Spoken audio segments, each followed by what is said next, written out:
In the Life is funded in part by the H. Van Emmeringen Foundation, Dewey and LaBeouf, the estate of Richard W. Weiland, Arcus Foundation, Gill Foundation, the Calamus Foundation, David Bonnet Foundation, and these funders, and by the annual support of In the Life members like you. This season, In the Life marks 20 years of LGBT visibility on public television, documenting the movement for social justice and exposing the lies and misinformation about lesbian, gay, bisexual, and transgender people. Tonight, in true In the Life fashion, we take a hard look at New York's historic vote for marriage equality, how it happened, who stood in the way, and where do we go from here? And later, we look back at the impact In the Life has made over the past 20 years, covering the culture wars. We brought everybody together. Act up! And we're married. There was nothing for him to hide. Make a promise.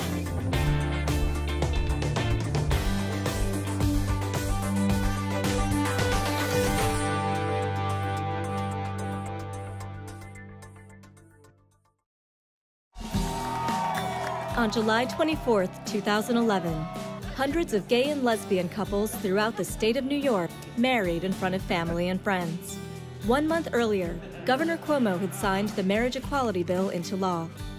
Victory for same-sex marriage supporters was the joyous end of a long and contentious struggle that less than 2 years earlier had suffered a crushing setback when the same bill was voted down in the state Senate.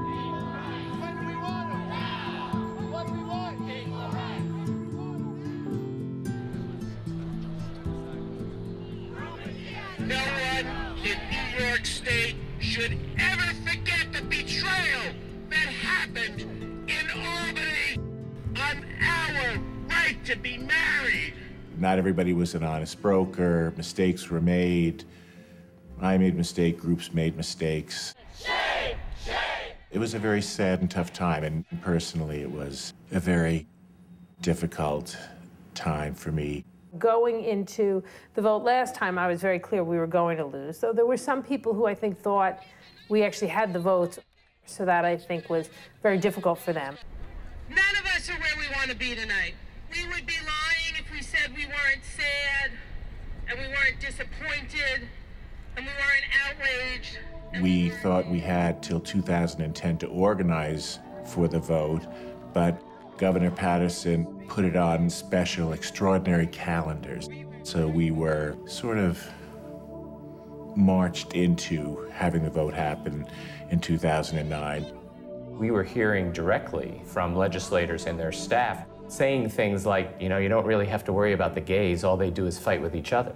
So people did a frank analysis, an honest analysis, and developed a much smarter, more strategic plan for 2010 and 2011. The goal was to take out some marriage no votes in the 2010 elections and replace them with marriage yes votes.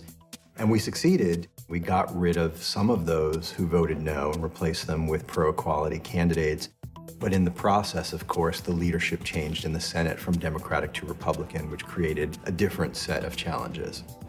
58% of New Yorkers support the freedom to marry. The challenge has been to make those voices heard in Albany and to thread through the sometimes dysfunctional systems in the legislature, particularly in the state Senate. While the 2010 elections brought in a Republican state Senate, they also swept in Governor Andrew Cuomo, who had campaigned on reforming Albany and passing marriage equality. In March of 2011, he asked equality advocates to meet with him. He called LGBT leaders and advocates up for a strategy meeting and was there himself for over an hour, had his top people there, assigned his highest-ranking staff person to work with us. So please, join me in supporting marriage equality, equality for all New Yorkers.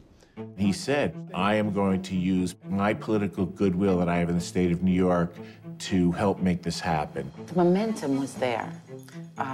All the organizations were working together for the first time. We formed a coalition. We knew it was important to send a message that we as a community were speaking with one voice, united in this fight together, and that's why we formed New Yorkers United for Marriage. With the Republican Senate, we had to do a few things. One was we had to raise some Republican dollars to show Republican senators that Republicans supported this and would raise money to support those who supported equality. That was essential. Legislators are so sensitive to their political future. If I take this vote, what's going to happen to my political career? So for a Republican, it is very helpful to know that there will be resources, financial resources, still there if they take this vote.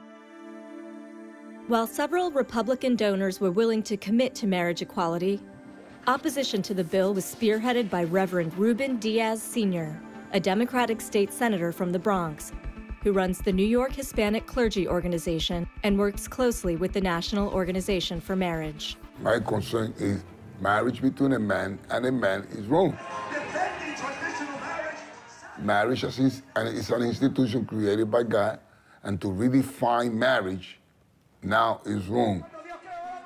We were definitely outspent, and a lot of our focus was on connecting folks with their legislators, and again, legislators simply didn't listen. Think same-sex marriage doesn't affect your family? Legalizing gay marriage has consequences for kids. And it wasn't that they didn't hear. I mean, some legislators have said, oh, we didn't hear that much from the supporters of traditional marriage. Yeah, that's not true. The same sort of, overwhelming calls that were coming in 2009 were coming in now. We were all over the state. Our opposition was not all over the state. They were inside the Capitol. They played the lobbying game. They were there in the halls. They were there talking to senators behind closed doors, rather effectively, I would say, rather effectively. But they were not in the street. We were all over the street. Marriage equality for gay and lesbian New Yorkers? These folks came out of a full-time job and stood on corners in key districts for hours getting postcards signed, stopping constituents, and basically pleading our case with them. Educating right there on the spot. We had flash calls going on where our volunteers had a cell phone. They would call the senator from that district, and folks would leave a message. We had phone banking, door-to-door petitioning going on. From Buffalo to Rochester, out on Long Island, Troy, upstate, downstate. We engaged people, we talked to them, and we saw the energy and we saw the passion on our side. No senator I asked to meet with said no. Everyone sat down with me just to be honest about who you are and what your life is like. And when these senators sit down with you and they talk to you and they hear about my partner and my father and my partner's dad and our families, it's hard to stay stuck in the rhetoric. I also saw the light come on in some of their eyes as they changed their position. And that, to me, was the most remarkable. You talk to any of the senators that switched their vote from no 2 years ago to yes, they will all say what a difference 2 years makes in the number of constituent contacts we receive by email, by phones, the people stopping them on the streets. On June 13, 2011, 3 Democratic state senators publicly announced they would switch their vote from no to yes on marriage equality. 6,015 people had weighed in on this issue, and in the end, 4,839 people wanted me to vote yes. So in the end, that is my vote. It was a tremendous victory and really gave us a lot of momentum when the 3 Democrats came forward and said that they were going to vote yes, and they publicly said they were going to vote yes. We were at 29 then with a magic number of 32, but the hard work was still in front of us, which was getting 3 or 4 Republicans to say yes, and more importantly, getting a vote out of a Republican conference. Michael? Governor, would you be announcing today your decision on whether to put a bill in or not? We're going to have a meeting. We're actually overtime on the meeting. We're going to have a meeting right after this, Michael, and we're going to discuss that topic. The group will make a decision, and then I'm sure we'll make that decision public. I was actually in the meeting. We sat down, and the governor asked us all point blank what we wanted to do, if we felt that the time was right to push the bill forward. And we all, of course, said yes. And then he asked us to just wait a few minutes, and then Senator Alisi came in the room and let us all know that he was, in fact, going to come out in support and wanted our help standing with the press. I am Jim Alisi. I'm a Republican. I was born that way. I can't tell you the elation that came over me at that point, because I had always known in my heart that it was a bipartisan issue. And here he was. I give you my vote. Thank you. Soon after, Senator Roy McDonald came forward and said yes on the Republican side. Now, there were two publicly acknowledged Republicans saying that they would vote yes, and we needed another one to win, and even better, two, so that no one would be the one vote to make it happen. I love New York. I love New York. I love New York. I love New York. The momentum just built. But then I have to say that there was a lull in that momentum as the week went by and no vote came. No one wanted to be the 32nd vote. We were literally back to back in the hall, and you couldn't walk down the hall. There was no space there. It was very tense. Now we are looking, obviously, for the remaining votes on the Republican side, and apparently the discussion is there. From what I understand, there were about 4 hours that they spent yesterday trying to figure out what to do. The middle of the week was tense, I'll give you that. I had anxiety. I was nervous. And at this point, we're not entirely convinced we have enough votes, but I still think we do. To be out there on such a controversial issue and then not have the issue come to the floor for a vote is, it's not a disaster, but it's really not a good thing. We knew that time was not our friend, and that the longer things waited, the more things could potentially go wrong. Because we were really worried about the opposition, the protests, the pressures that were being put on the senators from all kinds of opposition. We believe that a same-sex marriage bill is in defiance of a fundamental fact of human society established by the Creator and Redeemer. I think it's important to let them know that there are also people of faith here that believe in equality for all.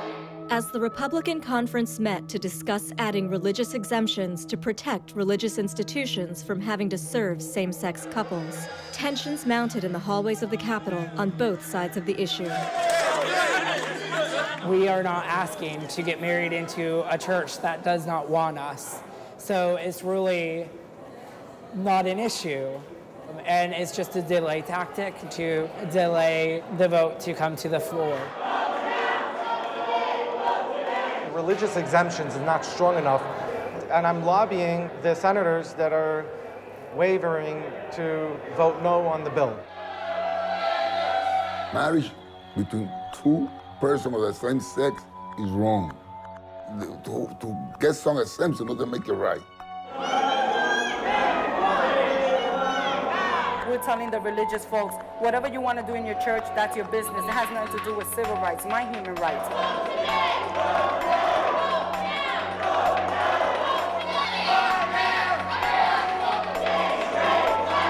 We don't know when there's going to be a vote. It's really very, very close.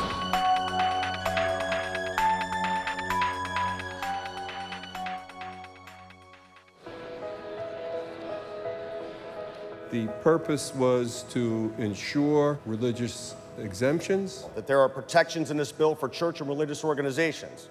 On a personal note, I have, as many people are aware, certainly struggled over this issue. Who am I to say that someone does not have the same rights that I have with my wife, who I love? I vote in the affirmative, Mr. President. I vote yes. Thank you. Thank you, Mr. President. Ayes 33, nays 29. It was just like a wave of cheering, very exhilarating. Made the last 13 years really worth it. Democracy works when the people speak. And the people spoke in volumes over these past few months, and this legislature responded this week to their... This is the first time a Republican-led legislative chamber has voted in support of the freedom to marry, with Republicans providing the margin of victory. This is a cause and a campaign in New York that was supported by business leaders as well as labor leaders, Republicans as well as Democrats and independents, by young people working those phone banks, and by older people telling their stories and embracing it. But the governor wanted the bill to pass before the 11 o'clock news. They locked the chamber and we passed it. No more talking. No more, this is it. It was a dictatorship ruled by Governor Cuomo. Even though the law has passed, it's not over yet. It's not over yet. The legislature has voted. This is a creation of the legislature. It can be done away with by the legislature. So I think that the political class views this as a done deal. And I think, again, as we're seeing in Iowa and New Hampshire, that's not correct. Our opponents have pledged to raise $2 million to take on these legislators that have stood up for love and equality. And they are all up for election. Just a little over a year away in November 2012. So we have to make sure that we stand by those who stand by us. We were successful in New York. So yes, we'll talk about taking this model and bringing it to another state. And in fact, last Friday, Governor O'Malley was in Annapolis to announce his strong support for a marriage bill. And he talked about what happened in New York. He talked about the broad coalition. In the aftermath of the New York victory, we testified in Congress at the first ever hearing on repealing the so-called Defense of Marriage Act and passing the Respect for Marriage Act to undo this federal discrimination. In 2011, we now have 6 states, 35 million people living in states where gay people can marry. We have more than 100,000 married couples with their kids, their loved ones, their families. And we have the living proof that ending marriage discrimination helps families, and contrary to the constant scare tactic of the right wing, hurts no one.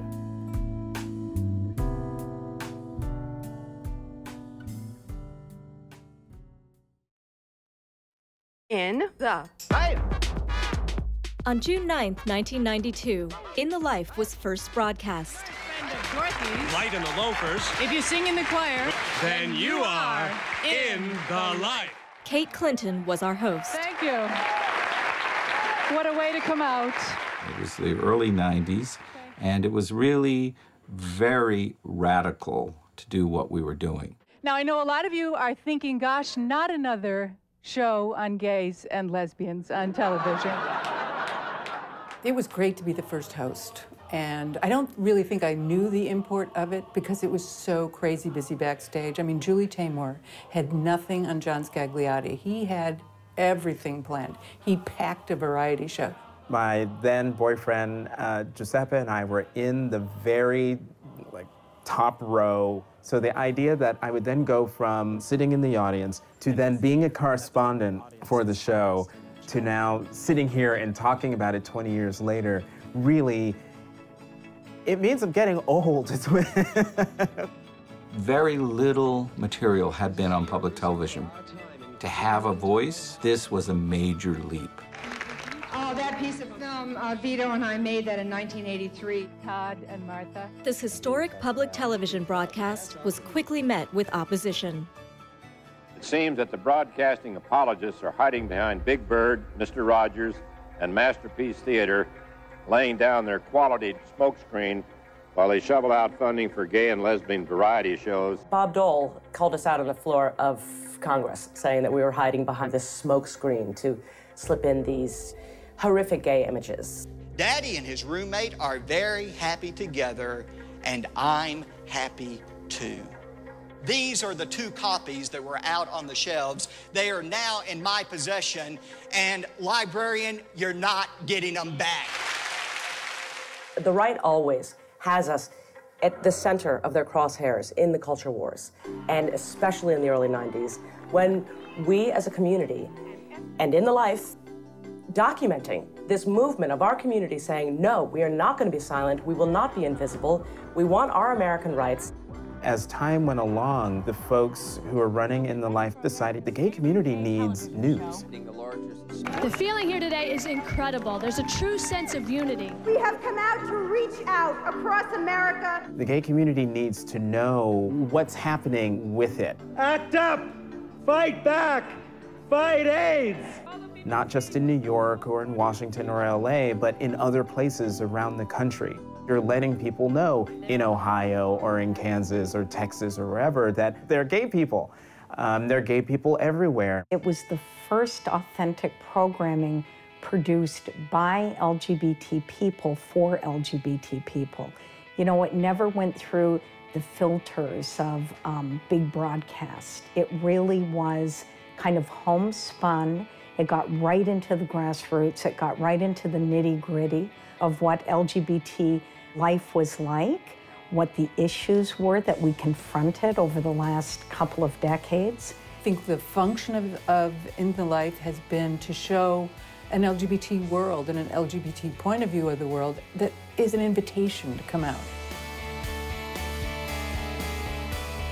Welcome to In the Life, America's news magazine on gay. This shift to a news magazine allowed the show not only to profile the lives of LGBT people, the first open lesbian appointed to a federal bench, but to also counter messaging of the radical right. The gay movement is the spear point in the culture war against the Judeo-Christian value system. we were trying to counter the images that were being put out there about us, that we're sick and we're sinful and we're destroying our children.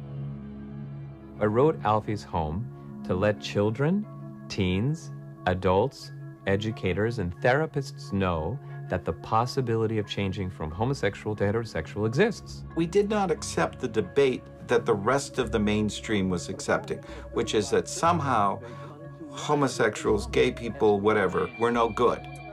By black lesbians, I don't know who put that, let that one go by, but somebody should have been all over that. If we accept the homosexual agenda, we will be destroying the integrity of the marriage-based family, the innocence of childhood, and indeed the very fabric of our society.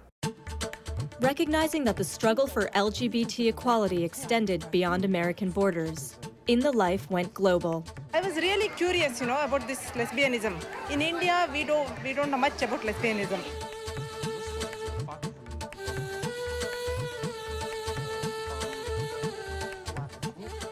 In order for gay people to make their voices heard, they make their voices heard in many ways. They don't make their voices heard only in the political arena.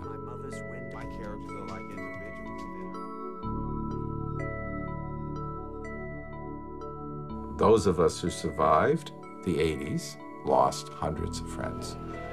We probably were walking wounded ourselves.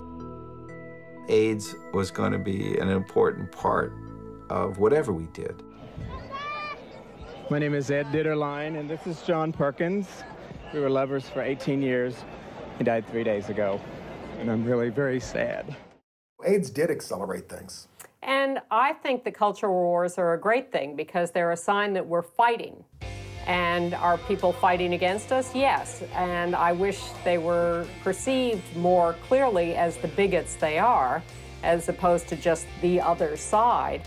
But the fact that we are standing up and fighting is a new manifestation of us. Act up, fight back. To be able to capture the visceral and rightfully so anger of our community. We stood up and said, we demand the medication, we demand the attention, we demand the pharmaceutical companies to hear us, to listen, to change things. A human chain around the Capitol to demand more leadership from elected officials. More action now! I would say there's probably nothing more powerful or moving than to see them unfold and to lay out the amount of quilts, one panel after another, and then to step back and see that it covered the entire mall. It's a critical archive of our movement, of our LGBT movement. We still live at a time that there isn't widespread capturing of gay history. So in a way, In the Life has become one of our central archives in the last century. The In the Life archive also inspires hope through the stories of icons and allies. The gay community has always been incredibly supportive of me from the very, very beginning. I'm glad I'm out. The truth sets you free, that's for sure. I'm gay. Hi, I'm John Waters. I'm Cherry Jones. I'm Rosie O'Donnell. I'm Ani DeFranco. I'm Alan Cumming. Welcome to In the Life. 20 years later, In the Life continues to shatter stereotypes and expose injustices waged on LGBT people. The family is the oldest and arguably most influential Christian conservative organization in Washington. Someone's got to stand up to the religious right. The religious right really wants a theocracy, really wants the laws of the country to reflect their often very narrow-minded religious ideas. The religious right is wrong on a lot of the issues, or I'm sorry, not a lot of the issues, all of the issues pertaining to the community. Expanding beyond traditional broadcast, In the Life continues to raise awareness and impact public policy. You figure out ways to kind of skirt around the discrimination, but eventually it finds you. Our focus is on federal policy. In the Life's focus is really on the public education. And the work we do is helped dramatically by the public education that In the Life does. What changes laws are people's opinions. Bullying is not a gay issue or a straight issue. It's a safety issue. It's about... There is nothing more powerful than seeing people, seeing their worlds. If we just take gay marriage alone, every time it's a popular vote, and many times when it's just legislators, we lose. Because we haven't changed those hearts and minds. Our stories, that is what changed the New York legislator to vote for gay marriage. The only way to get rid of fear of who we are and what, supporting us is going to do is by getting to know us and hearing our stories. Thank you for watching In the Life. To watch more historical coverage from the last 20 years of In the Life, visit our website at itlmedia.org. I can't believe this day has finally come. It's just a proud day for America that says that diversity wins over adversity. It's here and we're rocking. 21 years. 42 years. Together for 4.5 years. We've been together since college. I'm so happy. Me too. Waited so long for this. Finally did it. Yeah. Did it. In the Life is funded in part by the H. Van Emmeringen Foundation, Dewey and LaBeouf, the estate of Richard W. Weiland, Arcus Foundation, Gill Foundation, the Calamus Foundation, David Bonnet Foundation, and these funders. And by the annual support of In the Life members like you.